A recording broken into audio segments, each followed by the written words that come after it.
Do you like drinking? I used to, but I'm going to share with you how minimalism can help show you whether or not you want to change your relationship with alcohol.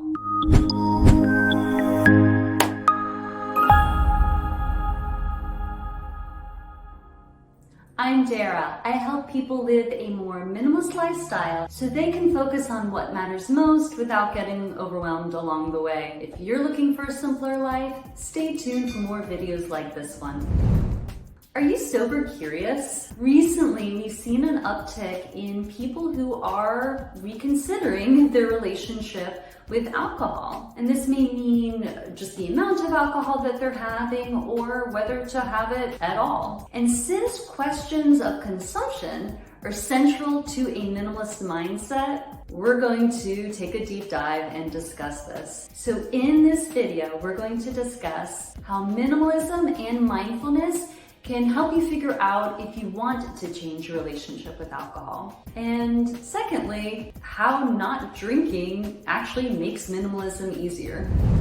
So when thinking about your relationship with alcohol, there's different ways you can view it. But we're going to use the frameworks of minimalism and mindfulness, which really do go hand in hand, to explore this idea. One thing that we do as part of minimalism is question the status quo. What are the things that we think we should have or that we have to have in our lives just because it's there? And drinking is definitely a great example of this. There's bars everywhere, it's at restaurants, it's stores, you go over to someone's house, they offer you a drink. So this is a status quo type of activity, and I encourage you to use minimalism as a way of unpacking it and seeing if it's really right for you. Secondly, in minimalism, we talk about trade-offs. We know that we can't have every single thing we could ever possibly want all the time. We make trade-offs to prioritize the things we really care about so we can focus on them, and that we don't let all of the things we are kind of interested in pile up in a way that diverts us away from a simpler life. Same thing with alcohol here. We have to think about what are the pros, what are the cons, and is it worth the trade-off? Is not feeling great the next morning, is the money that we're spending on it, is it the way that it affects our mindset and brings us away from mindfulness? Are those things worth it for the good things that we get out of it?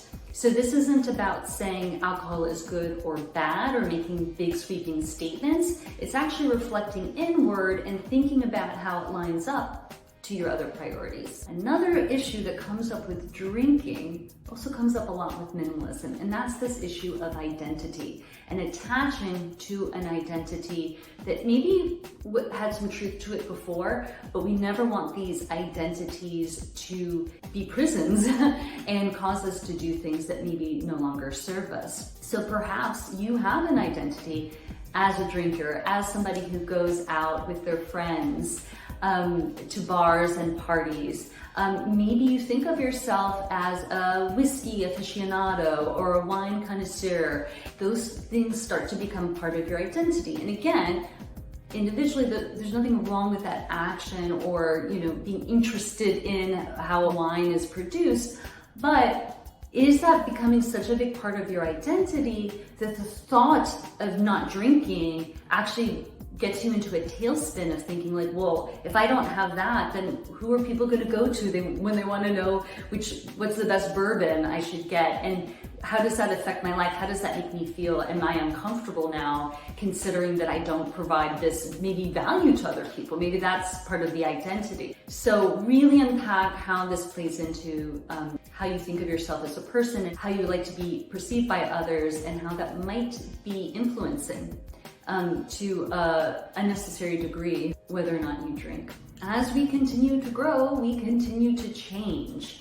And something that served you 10 years ago really well, maybe you drank socially, you really enjoyed it, you never drank all that much, it never made you feel sick, and it was perfect for a particular time in your life. And maybe now you feel sluggish in the morning when you wake up. Maybe you're in a financial pinch and you need to cut out extra expenses. Maybe it disrupts your sleep. So you've changed, right? We change over time. Not drinking now or choosing to cut back on your drinking or taking a break from drinking doesn't mean that what you did in the past was wrong or you shouldn't have done it. It just means you've changed and you have some different concerns and priorities right now. As I mentioned, this isn't just about minimalism, it's about its sister, mindfulness. And with drinking, oftentimes mindfulness gets put aside. So there's two pieces to it. When we have taken in alcohol, we certainly are not being super mindful. And that doesn't mean that we're acting in a way that's incorrect. It just means that we're dissociating from our body sensations and our awareness. It's impeding on that. And again, that can be okay in a circumstance, but just knowing going into it that you can't be mindful in the way that you are when you aren't drinking is just an important thing to note. And then it's also about being mindful about when you decide to drink. So let's say you want to change your relationship with alcohol to drink less. Well, how do you know when to say yes to alcohol and when not to? You have to be very mindful about what's prompting you to take that action. Is it because you're feeling bored? Is it because you don't want to feel left out? Is it because you feel uncomfortable and stressed or have some anxiety? So being mindful at the onset and realizing that once you start drinking, you can't really be mindful is an important piece of information to consider. Another thing we talk about with minimalism is the way we perceive things to be and the way that they actually are. The way we think we're going to use our objects and how it actually either adds to our life or maybe even takes away from it. And something that comes up a lot with alcohol is that it relaxes us, it makes us feel a little bit more free, a bit more open. If we were feeling stressed or anxiety ridden, we start to feel calmer. But the problem is we don't see the result of that action until later, because alcohol can actually increase anxiety overall. So it's one of those temporary fixes that has a undesired side effect. And that's so true when we practice minimalism, that we unpack and find that what we think is helping us in a moment, in a quick fix, long-term isn't really helping us. So that's another thing to consider if you are someone who suffers from anxiety, whether or not that is always a good choice for you. And finally, when we talk about our minimalist lifestyle, we are talking about our whole lives. We're not just talking about things and what we consume. So we always talk about our relationships. And here's the tricky thing. If you only hang out with certain people or have fun with those people, if you're drinking, the issue is the people. And you won't know that until you maybe take a break from alcohol. So again, you don't have to quit forever, but this is a great opportunity to do some detective work and to be an investigator like we always are with minimalism. We're trying to figure stuff out. See if alcohol is just elevating an experience you're having or offering a different type of experience with people, or if alcohol wasn't involved, would you want to be spending time with those people and or doing those things? This certainly points toward honesty is the cornerstone of minimalism, and being honest with ourselves and with other people.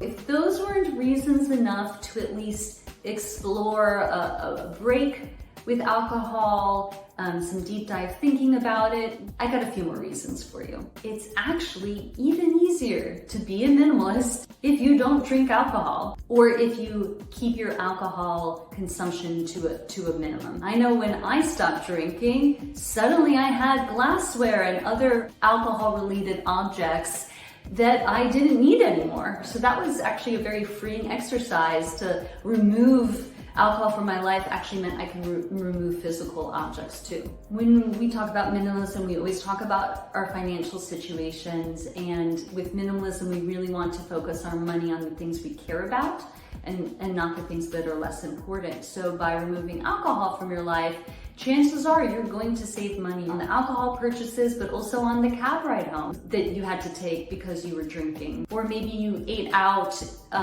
in a way or at a time you wouldn't have because you were drinking. So we get to save money as well. When people feel resistance to downsizing and organizing, one of the main reasons is that they don't have time. Well, guess what? If you stop drinking alcohol, you're gonna have some more time. It's gonna be easier to be a minimalist because you're not gonna be hungover, you're not gonna feel sluggish, you didn't stay up too late one night, you haven't spent a lot of time in that altered state where you can't, focus on your downsizing and organizing projects. So welcome to more time to work on minimalism. I mentioned before how alcohol can kind of shield us from boredom, like that first little feeling of boredom. We might, I'll go out and meet somebody for a drink. Well, when you don't have that option, you have to sit with the boredom a little bit. Now, that doesn't mean it's not fun to be a non-drinker. Trust me, I have a lot of fun. But without that very, very quick fix, I remember having those moments where I realized, I'm actually feeling some boredom here. I've never felt this before. I've always felt like there's so much going on and I'm really enjoying my life, but I hadn't understood how to shape my life around not drinking yet. And what does that usually lead to? It leads to a feeling of emptiness. That's why we avoid it. And the second we feel even the slightest bit of it, we run away from it. So you have to sit with that emptiness, and that's where you bring in that mindfulness again. And you start to see all of these unconscious habits that you had. And that emptiness will be fleeting, I promise you. I think of it as making room. So now you've made room in your life for other things, you're more aware, and now you can bring in fun, wonderful, enriching things. You will not be bored, but you can do that in a way that is really mindful. And to have that emptying feeling first really does give you space without distraction to find out what will make you the most happy. And finally, let's talk about health for a second here. And I'm not saying you can't have some drinks and still be a healthy person at all. But if we're looking at wellness overall, we know that drinking a lot of alcohol is not in alignment. And minimalism, again, in my wider definition, includes health. Because if we're talking about what we want and most need and nothing more, what we need is to be healthy. It all starts with us. So if we're not in our healthiest state, how can we really have a minimalist lifestyle? The core is ourselves and our bodies. So keep that in mind. It will be easier to be a minimalist because of all these things I stated, including just being a healthier person. So now that you've watched this video, maybe you still feel that drinking works for you, the amount that you drink or your approach to it, and that is fine. Thank you for watching. For those of you who realize, okay, maybe I am sober curious, I'm questioning some things now and want to take a deeper dive, outline what that looks for you. Maybe it's taking a break for a month or a few months. Maybe it's cutting back in certain areas, explore that. Or maybe this is that last little push you needed to just quit it already. But either way, whichever path you're on, as long as you're rethinking the status quo and not just doing it because it is easy and it's there, that's really, really important, and congratulations on that. For more information about minimalism and making your life easier, don't forget to subscribe and click the bell to be notified when a new video releases. And if you like this video, click on the thumbs up so that I can create more videos for you to enjoy.